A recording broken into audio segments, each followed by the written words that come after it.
Hey everybody, this is Techie Pride. So one thing I want to make sure that I post before I go away into the world of academia, back into grad school, is post a testing procedure, because I feel like a lot of people are going to have questions about that. So basically I'm just going to explain how I tested with the car. So the car is a 1998 Subaru Forester, and installed, well, the first thing I did was run a test with no installation. So stock car, that's the control group or control condition, as I'm talking about in the other videos. That's really important because then you establish a baseline for that car. Luckily for me, it came out almost exactly the same as factory specs in terms of mile per gallon. 27 highway, and I think like it was about 22 town. And so I ran those tests. And I ran the same tests as in that control condition for the rest of the conditions. So what were the other conditions? So you had the stock car, you had the car with HHO and without a chip, and then you had a condition in which I ran all the same tests with the chip, right? So the performance chip without the gas, and I did that to make sure that there was no confound, in the sense that if you just test it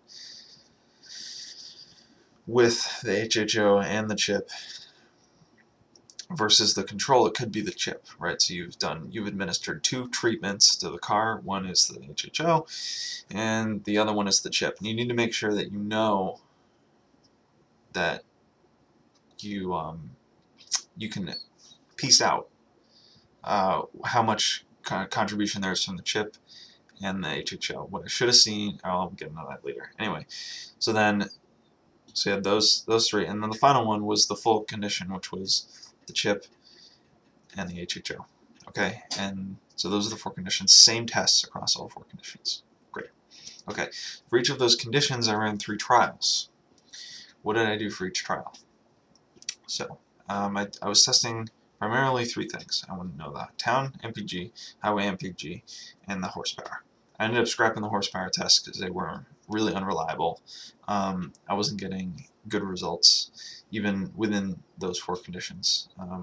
It just wasn't controlled enough. There wasn't enough good data. But the others were. I get very consistent results, as you'll see posted. Anyway, so was measuring essentially town and highway MPG. So I scrapped horsepower, and then I actually ended up scrapping town as well because I didn't have time, because my semester's starting. I don't have time to test it. So I tested highway, and I feel that the results are significant. And they're not. No, I shouldn't use that word. The results are compelling enough that I don't feel any need to test it on town, but people are more than welcome to go and run those tests for themselves. I just don't have time. So what did I actually do? So for the town ones that I actually did, which was only for the control condition and for the HHO no chip, right? HHO plus chip minus, I drove around the University of Connecticut, which is close to where I live, and drove like on campus, right? Tons of stop signs. And lots of turns. I mean, we're talking like right in the middle of campus. Definitely city. Top that I drove was 25 miles an hour, kept that very consistent. Always came to full stops, no rolling, just to make sure I wasn't, rolling stops in one condition and not rolling stops in the other. Also checked for time to make sure that the times driving in that circuit on campus were the same amount of time. And yeah, so it was about 7 minutes, and yeah, it was just a circuit, and that's it. And then afterward, I recorded mile per gallon from Torque, the Android tablet program. I recorded mile per gallon. I recorded average CO2 output, which I felt was important to measure because a lot of people say that it alters your emissions, it makes your car greener, so I need to do that. And then, of course, time as a control to make sure that I was driving consistently between all the trials, and that it really was the HHO or chip or whatever I was testing, and not my subconscious different driving. Anyway, so that was town. Highway was a there and back. So also in the same area. It was I-384, getting on it at exit 1, going south from Bolton towards Manchester, and got on it at the start of the highway, so exit 1, and got to 65 miles an hour as quickly as possible, and then just hit cruise control and went for 3 exits. And then at the end of that exit, I would try and take a screenshot on torque, but that's kind of hard when you're juggling like a million things, trying to remember the results and stop the car and take the exit. And so what I would do is go on cruise control at 65, you know, and that's to make sure, again, you know, the subconscious brain isn't, you know, making the car go slower or coast more, whatever. Just got to keep everything controlled. So I don't remember how long that is off the top. Actually, I can look. That was about 3 minutes and 15 seconds to about 3 minutes and 30 seconds, depending. I have the results for me, and I recorded MPG, trip time, and average CO2 output, so same measurements as the town. And then, so we get off, I think it was exit 3, and then I would turn around. It was one of those like real easy overpass kind of things. Get back on the highway, and for when I was doing the horsepower test, which was for the control and the HHO plus chip minus conditions, so I would get on the entrance ramp, stop when the entrance ramp, you know, started to meet the highway, pull off, you know, throw my e-lights on, get myself ready for the test, and then when it was clear, and this was all done at night to make sure that there was as little interference as possible. When, you know, there weren't any headlights looking back, I would push the throttle down to 30% and keep it there. From 5 miles per hour. So I would let the car roll to 5, pedal down to 30% throttle, which you can measure in torque, and then record the time to 55 miles an hour. So that was the goal. So it's 5 to 55. Record the time that it took to get the speed up, and also the peak horsepower. All of this you can measure in torque.